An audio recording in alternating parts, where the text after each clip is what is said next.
Hey guys, sorry it's been so long since I last made a video, but after this video you'll see how busy I really was, so you'll understand. So today, actually I'm going to start out last Monday what we did.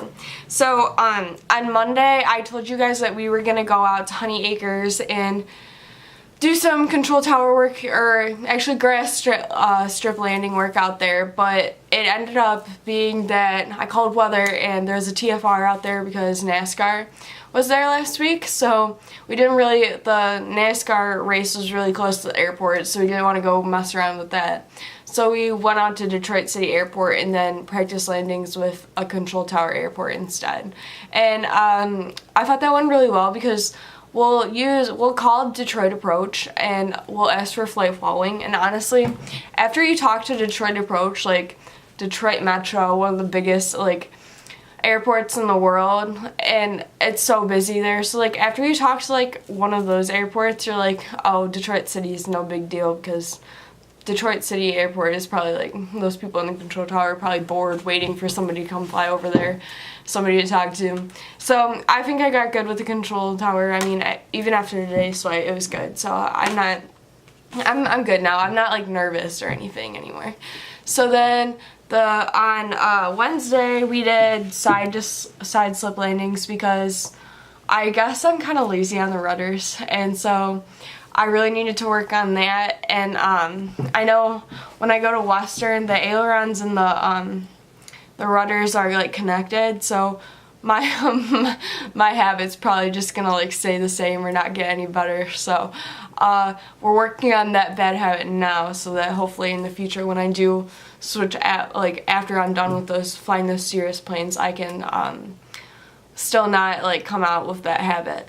So and then that day I also got to go out on a seaplane, and there's our mechanic Steve at the airport, and he's always talking me up to everybody. So of course he talks me up to this pilot that was based in, I believe, California or Nevada. I'm not really sure. I didn't understand what he was saying, but he was just visiting Michigan.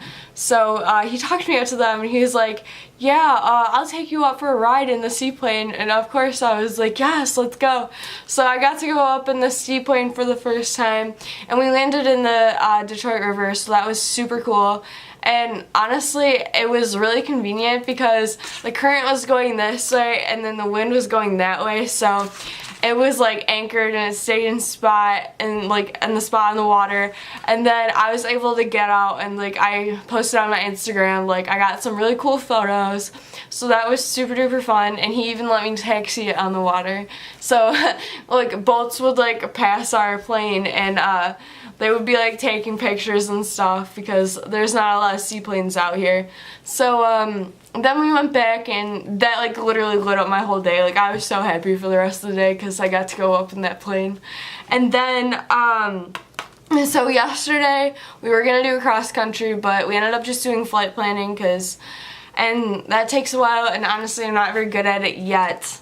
And then once I'm getting a lot better, one day really made a difference. So today, this morning I flew with this girl Lauren. She's the Lauren, I guess, because everybody compares me to her really, and everybody's like, oh, Lauren this, Lauren that, because she flew before me, and she was one of the first second female pilot at her, that was a student at our airport, and everybody really likes her, and I like her too a lot. I just met her for the second time today.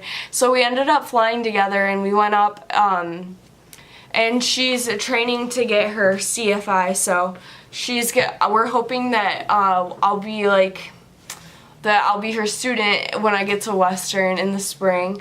So I really hope that works out because we have the same background, we came from the same airport, we know each other already, so I really hope that works out, that she can be my instructor. I would be so happy. And then that flight went really well. We just did landings and stayed in the pattern, just burn fuel off. And then we went out to do a cross country with my instructor, and then a new student, his name's Nathan, stayed in the back just to like check out the flight because he had never been in a small aircraft. So that's what we did. We went out to Adrian, and that flight was pretty good. I mean, we easily found our way back in there, but it's a lot of multitasking. I learned that like really cross countries are, and like you have to make sure you're really prepared and like organized. So I think I kind of have to work on that, but honestly it's not that bad. I'll learn it. Like I'm kind of like but it's fine. And then tonight we're doing a night landing, so I'm doing like night flight now. Okay, so we're doing a night flight, and I don't know, I haven't done that yet, so that's gonna be my first night flight ever. And I'm really busy today, I guess. Like this is my like free time. I'm just making this video.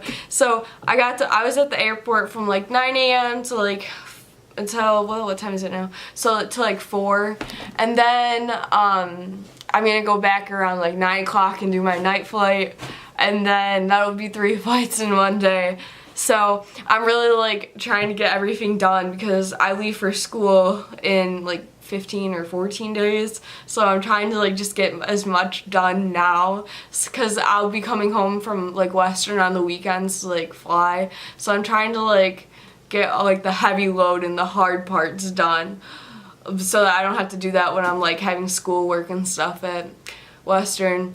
So that's all I really have for you guys. So I'll talk to you later. I'll try to update you guys as much as possible whenever I have free time to like make this video. So follow my Instagram if you don't already at Pilot Courtney, and then subscribe to my YouTube channel because it's new and I'll be making more videos as time goes on. So thanks guys. See you later. What?